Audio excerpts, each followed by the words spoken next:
इस कहानी की शुरुआत एक सिटी को दिखाते हुए होती है, जहां हमें एक लड़की को दिखाया जाता है जिसका नाम जूली होता है। पर जूली इशारों में बात करती है, यानी कि वो बोल नहीं सकती, क्योंकि बचपन में किसी ने जूली का बोलने वाला बॉक्स निकाल लिया होता है जिसका निशान उसकी गर्दन पर होता है। इसलिए जूली बोल नहीं सकती और वो इस दुनिया में बिल्कुल अकेली होती है। लेकिन जहाँ जूली रहती है वहाँ एक आदमी भी होता है जिसका नाम लीचड़ होता है। वो जूली को अपनी फैमिली की तरह मानता है और एक पेंटर होता है, जबकि जूली एक गवर्नमेंट लैब में क्लीनिंग का काम करती है। उस जगह पर जूली की एक बेस्ट फ्रेंड भी होती है जो जूली से हमेशा अच्छी तरह बात करती है। पर वहाँ जितने भी लोग होते हैं वो जूली को कुछ खास पसंद नहीं करते, इसलिए जूली उन लोगों से बात नहीं करती। जब वो लोग सफाई करते हैं वहाँ उनका ऑफिसर आता है जो उन लोगों से कहता है आज उनकी लैब में कुछ लोग आने वाले हैं। उनके साथ एक चीज होती है जिसे वो लोग यहाँ चुपके से ला रहे होते हैं और कुछ देर बाद वो लोग वहां आ जाते हैं और उनके पास एक पानी से भरा हुआ टैंक होता है और उनके साथ माइकल नाम का आदमी होता है जो उन लोगों का इंचार्ज होता है, क्योंकि उसके अंदर जो चीज होती है वो लोग उसे दुनिया से छिपा रहे होते हैं। पर जूली और उसकी फ्रेंड उस टैंक को देखने लगती हैं, लेकिन उन लोगों को वहां कुछ नहीं दिखता। तभी वो लोग उसे अंदर ले जाते हैं और उन सबको बाहर निकाल दिया जाता है। अगले दिन जब जूली अपनी फ्रेंड के साथ सफाई करती है वहाँ माइकल आता है जिसके पास एक लोहे का पाइप होता है। लेकिन जब वो यहाँ से चला जाता है जूली वहाँ खून देखती है जो उसे काफी अजीब लगता है और कुछ देर बाद उन लोगों को एक आवाज सुनाई देती है जिससे वो लोग घबरा जाते हैं। तभी वो लोग माइकल को देखते हैं जो जख्मी हालत में होता है, जिससे वो उसे हॉस्पिटल ले जाते हैं। और जब उसकी फ्रेंड इसके बारे में बात करती है वो ऑफिसर उन दोनों को अपने साथ ले जाता है, जहाँ वो दोनों लैब में खून पड़ा हुआ देखते हैं, जिससे वो ऑफिसर सफाई करने को कहता है और वहां से चला जाता है। इसी दौरान जूली को वहां कटी हुई उंगलियां मिलती हैं जो माइकल की होती हैं, जिन्हें वो अपनी फ्रेंड को दिखाती है। ये देखकर वो किसी को बुलाने चली जाती है। तभी जूली को वहां वो टैंक दिखता है जिसमें एक समुद्री जीव होता है। उसने ही माइकल पर हमला किया होता है और उस जीव को भी चोट लगी होती है, जिसकी तरफ जूली इशारा करती है। तभी दरवाजे की आवाज से वो जीव वहां से चला जाता है और वो ऑफिसर उन उंगलियों को अपने साथ ले जाता है। इसके बारे में जूली लीचड़ को बताती है, लेकिन वो उसकी बात पर भरोसा नहीं करता क्योंकि उसे लगता है ये उसका वहम होगा।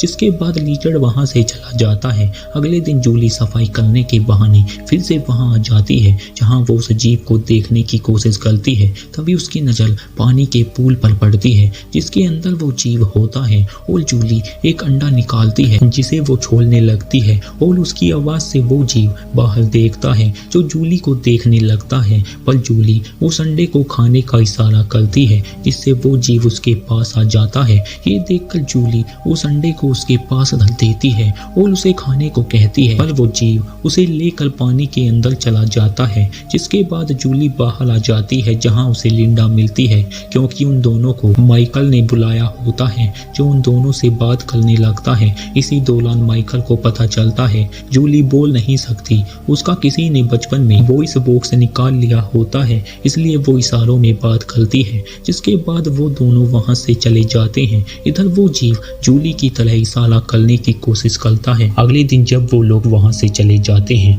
जूली उसके पास फिर से जाती है और उसके लिए एक अंडा भी धरती है जिसे लेकर वो पानी में चला जाता है और कुछ देर बाद बाहर आ जाता है, क्योंकि अब वो जीव जूली को अपना दोस्त समझने लगता है और जूली उसके लिए हर रोज अंडे लाया करती है और उसे इशारों में बात करना सिखाती है, जिससे वो उसकी बात समझने लगता है। और ऐसे ही कई दिन बीत जाते हैं। लेकिन एक दिन जूली को रोबोट नाम का आदमी उस जीव से बात करते हुए देख लेता है जो एक साइंटिस्ट होता है। पर रोबोट अमेरिका में रहकर रसिया के लिए काम करता है। वो इस जीव के बारे में अपने साथियों को बता देता है। अगले दिन जब जूली वहां जाती है वो देखती है उसे बेड़ियों में बांधा हुआ होता है और उसके शरीर पर चोट के निशान भी होते हैं। ये देखकर जूली को बहुत दुख होता है। तभी वहां कोई आने लगता है जिससे जूली वहीं पर छुप जाती है और वहां माइकल आता है जो उस क्रिएचर से बहुत नफरत करता है और उसके पास एक लोहे की लोड भी होती है जिसमें करंट होता है, जिससे माइकल उसे टॉर्चर करता है। जिसके बाद वहां जनरल आता है जो उस क्रिएचर को देखकर हैरान हो जाता है,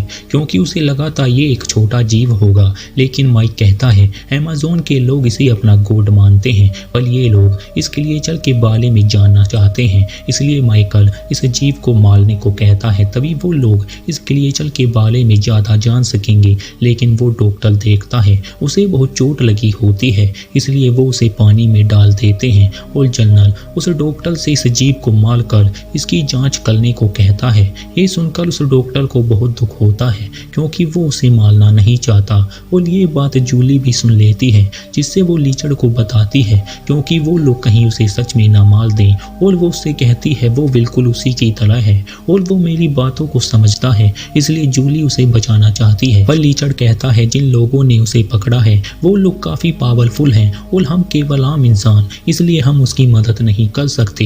ये कहकर लीचड़ वहां से चला जाता है और जूली उस ग्लेशियर को लेकर बहुत परेशान हो जाती है। पर उस दिन लीचड़ उस ग्लेशियर के बारे में बहुत सोचता है, जिससे वो जूली की मदद करने को तैयार हो जाता है क्योंकि हम लोग एक फैमिली हैं। ये सुनकर जूली को बहुत खुशी होती है, जिसके बाद वो दोनों प्लान बनाते हैं और अगले दिन जूली उन कैमरों को हटा देती है और उन्हें हटाने के बाद उस ग्लेशियर के पास जाती है। तभी वहाँ डॉक्टर आ जाता है जो जूली को देख लेता है, पर डॉक्टर खुद भी ये चाहता है वो ग्लेशियर जिंदा रहे, इसलिए वो उसे चाबियां देता है, जिससे जूली उसके ताले को खोलती है और उसे अपने साथ लेकर जाने लगती है। पर लिंडा को पता चल जाता है जूली उस ग्लेशियर को बचाना चाहती है, इसलिए वो उसके सामने खड़ी हो जाती है और उससे कहती है तुम ऐसा नहीं कर सकती। पर जूली उस ग्लेशियर को किसी भी तरह बचाना चाहती है क्योंकि वो लोग उसे मार देंगे, जिससे लिंडा को भी उसकी मदद करनी पड़ती है। इधर लीचड़ वैन को लेकर आ चुका होता है, जिससे वो अंदर जाने की कोशिश करता है, पर गार्ड को उस पर शक हो जाता है और माइकल ये सब कैमरे में देख लेता है, जिससे उसे कुछ गड़बड़ लगती है और वो उन लोगों की तरफ भागता है। लेकिन वो लोग उस ग्लेशियर को ले जाने में कामयाब हो जाते हैं और जूली उसे अपने घर लेकर आ जाती है। जूली उस ग्लेशियर को बचाकर काफी खुश होती है, इसलिए वो उसे 10 तारीख को समुद्र में छोड़ने का प्लान करती है क्योंकि उस दिन बारिश होने वाली होती है। अगले दिन जूली हर रोज की तरह अपने काम पर आ जाती है और घर पर लीचड़ उस ग्लेशियर का ध्यान रखता है। पर इसी दौरान उसकी आंख लग जाती है और वो ग्लेशियर पानी से बाहर निकल के उनके घरों को देखने लगता है। लेकिन जब लीचड़ की आंख खुलती है वो देखता है वो वहाँ नहीं है, जिससे वो उसे ढूंढने लगता है और वो देखते हैं वो उनकी बिल्ली को खा गया होता है, जिससे वो उस ग्लेशियर को रोकते हैं। पर वो उनके हाथ को जख्मी करके वहाँ से भाग जाता है और जब जूली घर आती है वो देखती है लीचड़ का हाथ जख्मी होता है और वो ग्लेशियर भी वहाँ नहीं होता, इसलिए वो उसे ढूंढने बाहर जाती है, जो उसे मिल भी जाता है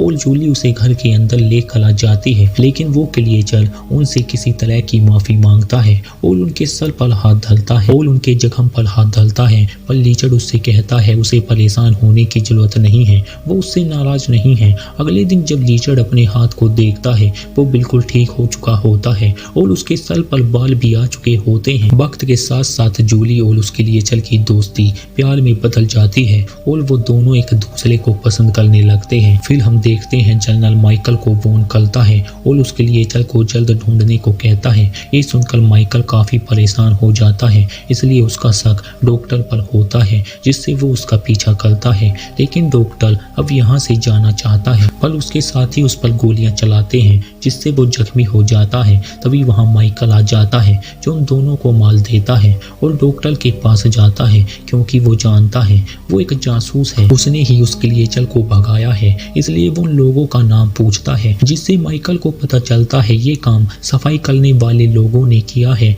जिससे वो समझ जाता है ये काम उन दोनों का हो सकता है। इसलिए वो लिंडा के घर पहुंच जाता है और उस ग्लेशियर के बारे में पूछने लगता है, पर लिंडा उसे कुछ नहीं बताती, जिससे माइकल उसे और उसके पति को डराने लगता है। ये सुनकर उसका पति माइकल को उस ग्लेशियर के बारे में बता देता है कि वो जूली के पास है, जिसके बाद वो वहां से चला जाता है और लिंडा माइकल के बारे में जूली को बता देती है। ये सुनकर वो दोनों उसे वहां से ले जाते हैं और समुद्र के पास आ जाते हैं। लेकिन वो दोनों इस बात से बहुत दुखी होते हैं क्योंकि अब वो दोनों कभी नहीं मिल पाएंगे। तभी वहां माइकल आ जाता है जो लीचड़ को मार कर नीचे गिरा देता है और उसके लिए चल को शूट करता है और जूली को भी गोली मारता है जिससे जूली मर जाती है। तभी लिचर्ड माइकल पर हमला करता है और जूली के पास जाता है। वो देखता है जूली मर चुकी होती है। इसी दौरान वो के लिए चल दोबारा खड़ा हो जाता है और अपने जख्मों को ठीक करता है जो उसे गोली लगने से लगे होते हैं। ये देखकर माइकल गन में गोलियां डालने लगता है पर इस बार वो के लिए चल माइकल को मार देता है और जूली के पास जाता है। तभी वहाँ लिंडा पुलिस को लेकर आ जाती है लेकिन वो के लिए चल जूली को लेकर पानी में कूद जाता है और जूली के गर्दन पर जो निशान बने होते हैं वहाँ अपना हाथ डालता है जिससे वो निशान मछली की तरह गिल्स बन जाते हैं और अब जूली पानी में भी सांस ले सकती है, इसलिए वो दोनों अब साथ भी रह सकते हैं। इसी के साथ ये कहानी यहीं पर ख़त्म हो जाती है। उम्मीद करते हैं आपको ये कहानी पसंद आई होगी।